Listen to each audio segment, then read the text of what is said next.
जय हिंद दोस्तों।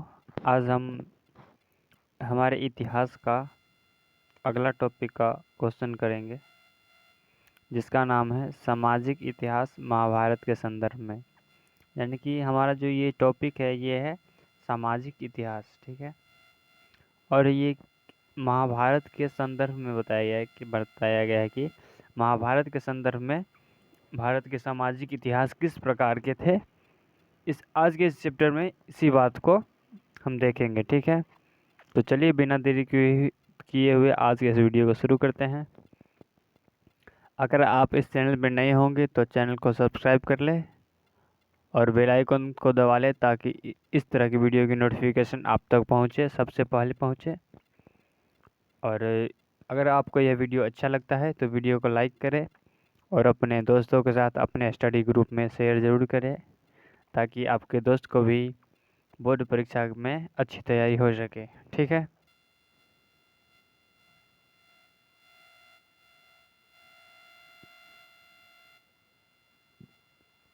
तो हमारा जो पहला ऑब्जेक्टिव है वो है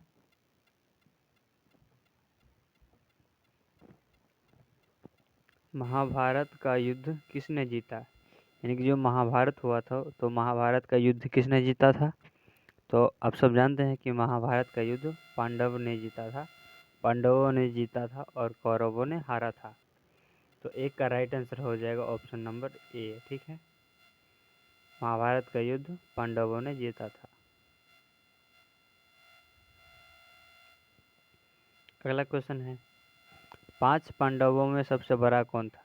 यानी जो पांडव 5 भाई थे उनमें से सबसे बड़ा कौन था। तो पांचों पांडवों में से युधिष्ठिर सबसे बड़ा भाई था, ठीक है। तो 5 पांडवों में सबसे बड़ा कौन था। तो सबसे बड़ा था युधिष्ठिर, ठीक है।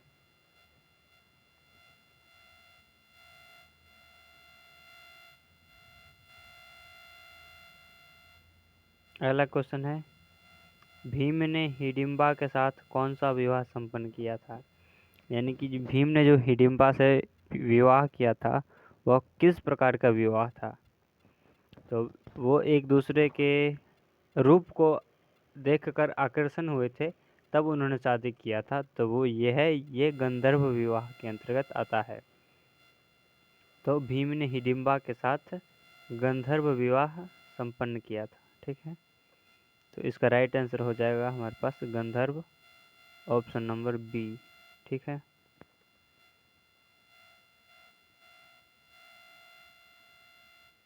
अगला क्वेश्चन है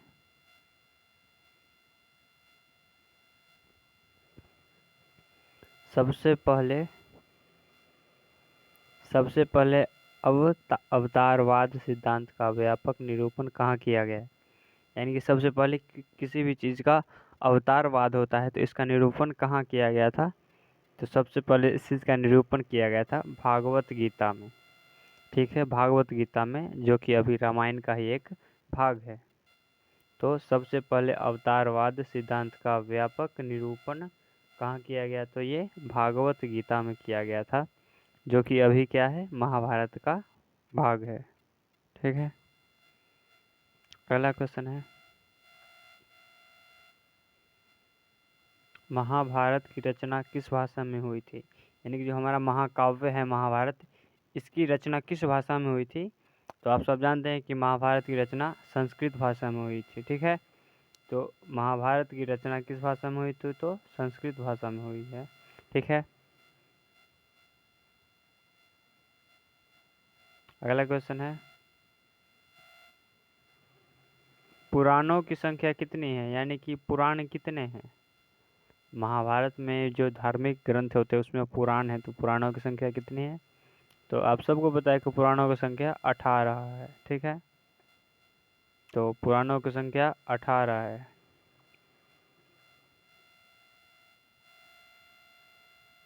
अगला क्वेश्चन है श्रीमद् भागवत गीता के महत्व पर किसने विचार व्यक्त किए थे। यानी कि जो हमारा ग्रंथ है श्रीमद् भागवत गीता, इस पर किसने विचार व्यक्त किए, इसके महत्व पर किसने विचार व्यक्त किए थे। तो महात्मा गांधी ने भी इन पर विचार व्यक्त किया था। विवेकानंद ने भी और बाल गंगाधर तिलक ने भी। तो इसका जो राइट आंसर हो जाएगा वो हो जाएगा इन सभी ने। डी हमारा राइट आंसर हो जाएगा। ठीक है, तो श्रीमद् भागवत गीता के महत्व पर किसने विचार व्यक्त किए? तो इन सभी ने विचार व्यक्त किए थे। ठीक है,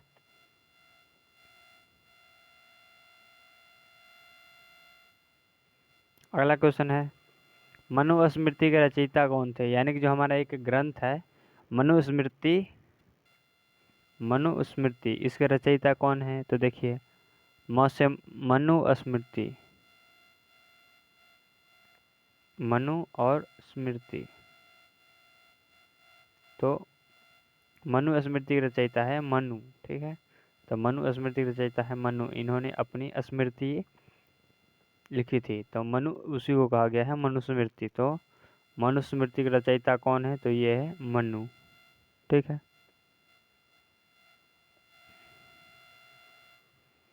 अगला क्वेश्चन है मनुस्मृति में कितने प्रकार के विवाह का उल्लेख किया गया है? यानी कि जो मनु का लिखा हुआ है मनुस्मृति ग्रंथ है, इसमें कितने प्रकार के विवाह का उल्लेख किया गया है? तो इसमें 8 प्रकार के विवाह का उल्लेख किया गया है। ठीक है, मनुस्मृति में 8 प्रकार के विवाह का उल्लेख किया गया है। अगला क्वेश्चन है कि गंगा पुत्र किसे कहा जाता था? किसे कहा जाता है? तो जो गंगा पुत्र है वो गंगा पुत्र कहा जाता है भीष्म को। जिन लोगों ने रामायण पूरा देखा होगा, अच्छे से समझा होगा, उनको ये चैप्टर काफ़ी अच्छे से समझ में आएगा और याद भी हो जाएगा। ठीक है, तो गंगा पुत्र किसे कहा जाता है? तो गंगा पुत्र भीष्म को कहा जाता है। ठीक है,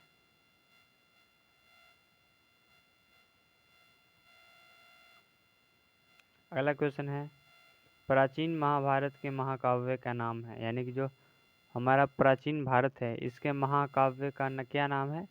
तो इसके महाकाव्य का नाम है महाभारत। ये प्राचीन भारत का महाकाव्य है। ठीक है, एक और महाकाव्य है रामायण, लेकिन सबसे यहाँ क्या कहा जा रहा है कि प्राचीन भारत के महाकाव्य है, तो वो है महाभारत। ठीक है,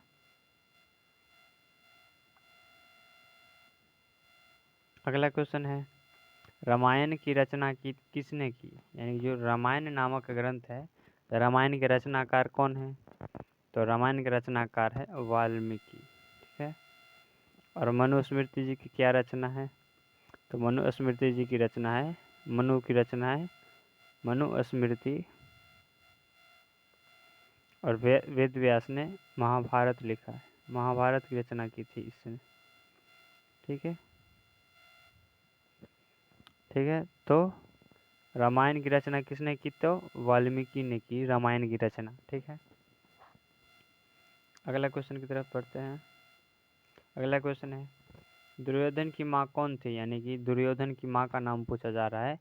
दुर्योधन की माँ कौन थी? तो दुर्योधन की माँ थी गांधारी, जिसने युद्ध के लिए बहुत बार दुर्योधन को समझाया कि आप युद्ध न करो, जाकर उनसे हाथ मिला लो, लेकिन दुर्योधन नहीं माना और अंततः महाभारत हुआ। तो दुर्योधन की माँ कौन थी? तो गांधारी दुर्योधन की माँ थी।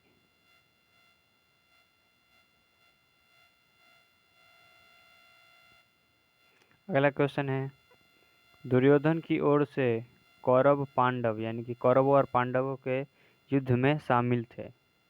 तो जो दुर्योधन था, यानी कि जो देखिए युद्ध दो तरफ से हो रहा था, एक तरफ थे पांडव और एक तरफ था कौरव। तो दुर्योधन तो कौरवों की तरफ से था। ठीक है, इस तरफ से था ये दुर्योधन। तो दुर्योधन की ओर से कौरव पांडव युद्ध में शामिल था।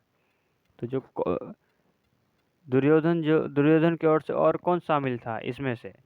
इसके लिए विकल्प है, कृष्ण शामिल थे, पांडु शामिल थे, शांतनु या फिर भीष्म। तो जो भीष्म थे वो दुर्योधन की ओर से थे, ये भी दुर्योधन की ओर ही खड़े थे भीष्म। ठीक है, तो इसका जो राइट आंसर हो जाएगा कि दुर्योधन की ओर से कौरव पांडव युद्ध में शामिल थे, तो भीष्म शामिल थे। ठीक है, कौरवों की ओर से। अगला क्वेश्चन है कि भीम की पत्नी थी, यानी कि भीम ने किससे विवाह किया था? तो भीम ने हिडिंबा से विवाह किया था। किससे? भीम ने हिडिंबा से विवाह किया था। अगला क्वेश्चन है, गांडीव क्या था? यानी कि जो गांडीव बताया गया है, ये गांडीव क्या है?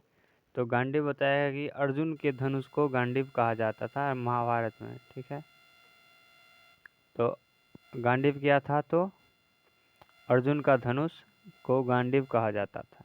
ओके,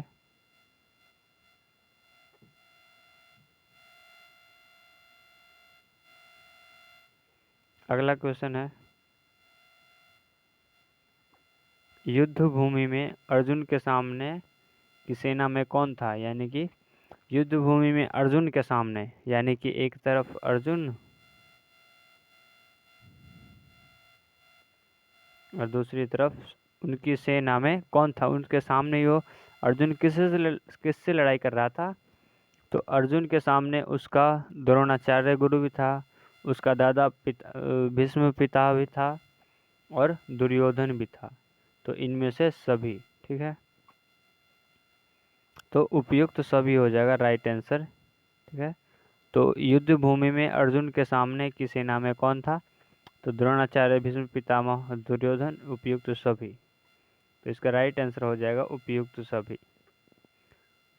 ओके, अगला क्वेश्चन। अगला क्वेश्चन है, गीता में उपदेश दिया गया है, यानी कि गीता में किस विषय पर उपदेश दिया गया है?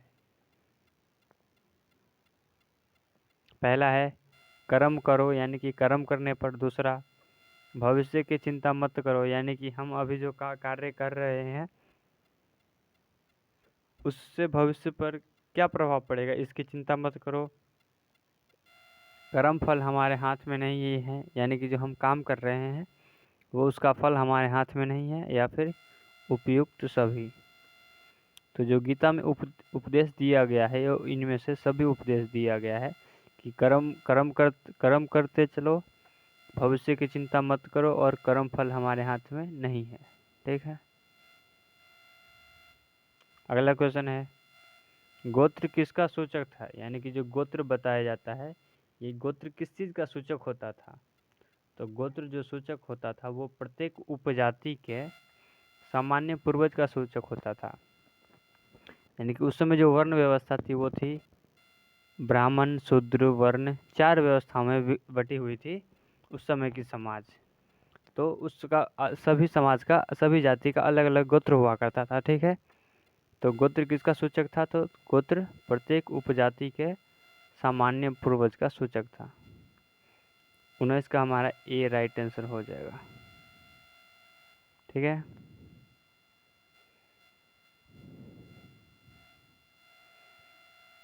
अगला क्वेश्चन है, अर्जुन किसके शिष्य थे? यानी कि जो अर्जुन थे, अर्जुन किसके शिष्य थे? यानी कि अर्जुन के गुरु का क्या नाम था? तो अर्जुन के गुरु का नाम था द्रोणाचार्य। ठीक है, द्रोणाचार्य अर्जुन के गुरु का नाम था। तो अर्जुन किसके शिष्य थे? तो अर्जुन द्रोणाचार्य के शिष्य थे।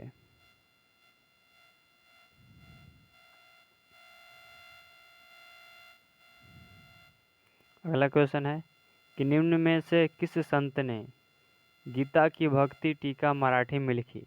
यानी कि निम्नलिखित 4 ऑप्शन में से, चारों में से कौन से संत है जिसने गीता की, यानी कि जो गीता है उसकी भक्ति टीका मराठी में लिखी? यानी कि वो जो गीता जो संस्कृत में है उसको मराठी भाषा में लिखा था। तो जो महाराष्ट्र के मानेश्वर संत, इन्होंने गीता की भक्ति टीका मराठी में लिखी थी। ठीक है, तो निम्न में से किस संत ने गीता की भक्ति टीका मराठी में लिखी? तो मानेश्वर नामक संत ने। ठीक है, अगला क्वेश्चन है, क्षत्रिय, यानी कि क्षत्रिय शब्द का साहित्यिक अर्थ क्या है? यानी कि जो क्षत्रिय कहा जाता है वो क्षत्रिय कहने का शाब्दिक अर्थ क्या होता है? तो क्षत्रिय कहने का शाब्दिक अर्थ होता है रक्षक। जो किसी साम्राज्य के को रक्षा करता है उसको कहा जाता है क्षत्रिय। तो क्षत्रिय का शाब्दिक अर्थ क्या है? तो रक्षक है।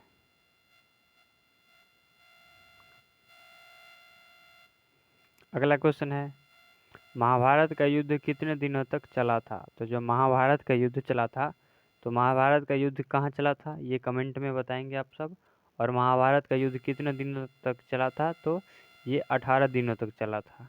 ठीक है, महाभारत का युद्ध 18 दिन तक चला था। अगला क्वेश्चन है, घटोत्कच किसका पुत्र था? यानी कि जो घटोत्कच था ये किसका पुत्र था?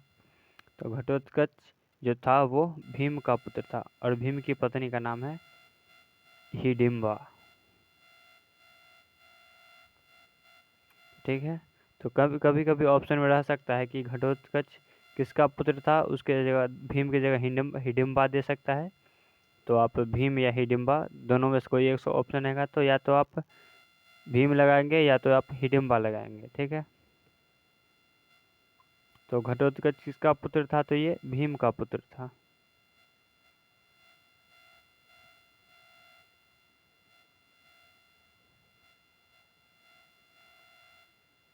अगला क्वेश्चन है, कर्ण की माँ कौन थी? यानी कि कर्ण की माँ का नाम पूछा जा रहा है, कर्ण की माँ कौन थी?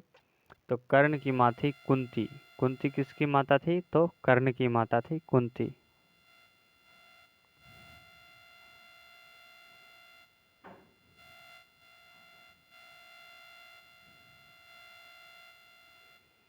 अगला क्वेश्चन है, कर्मण सेवा अधिकारस्ते माँ फलेषु कदाचन श्रीमद् भगवत गीता के किस अध्याय में वर्णित है? यानी कि जो ऊपर जो ये तथ्य दिया हुआ है कि कर्मण सेवा अधिकारस्ते माँ फलेषु कदाचन, इसका अर्थ होता है कि तुम कम कर्म करते जाओ, तुम्हें फल पर कोई अधिकार नहीं है तुम्हारे पास कि तुम्हें फल क्या मिलेगा। ठीक है, तो ये तो जो श्रीमद् भगवत गीता के किस अध्याय में वर्णित है ये तथ्य? तो इस तथ्य को श्रीमद् भगवत गीता के दूसरे अध्याय में दूसरे चैप्टर में वर्णन है, इसका वर्णन है। ठीक है, और इसका मैंने आपको लोग अर्थ बता दिया है कि कर्मण सेवा अधिकारस्ते माँ फलेषु कदाचन का अर्थ होता है कि तुम सिर्फ कर्म करते जाओ, फल क्या आएगा ये तुम्हें इस पर कोई अधिकार नहीं है। ठीक है, अगला क्वेश्चन देखते हैं। अगला क्वेश्चन है कि मानव जीवन के संपूर्ण जीवन को कितने आश्रमों में बांटा गया है? तो जो रामायण में मानव जीवन है उसको 4 आश्रमों में बांटा गया है। ठीक है, 4 आश्रमों में बांटा गया था।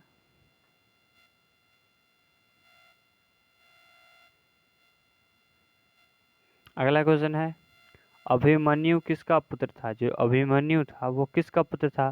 तो अभिमन्यु अर्जुन का पुत्र था। ठीक है, अभिमन्यु किसका पुत्र था? तो अभिमन्यु अर्जुन का पुत्र था। तो देखिए हमारा आज का ऑब्जेक्टिव क्वेश्चन पूरा हो चुका है, तीसरा चैप्टर का, जिसका नाम था सामाजिक इतिहास और महाभारत के संदर्भ में। तो उम्मीद करता हूँ कि आज का यह वीडियो पूरा समझ में आया होगा। तो आज को यह वीडियो अगर आपको अच्छा लगा हो तो लाइक करें। ठीक है, और अपने दोस्तों के साथ शेयर ज़रूर करें। मिलते हैं अगले वीडियो में। जय हिंद।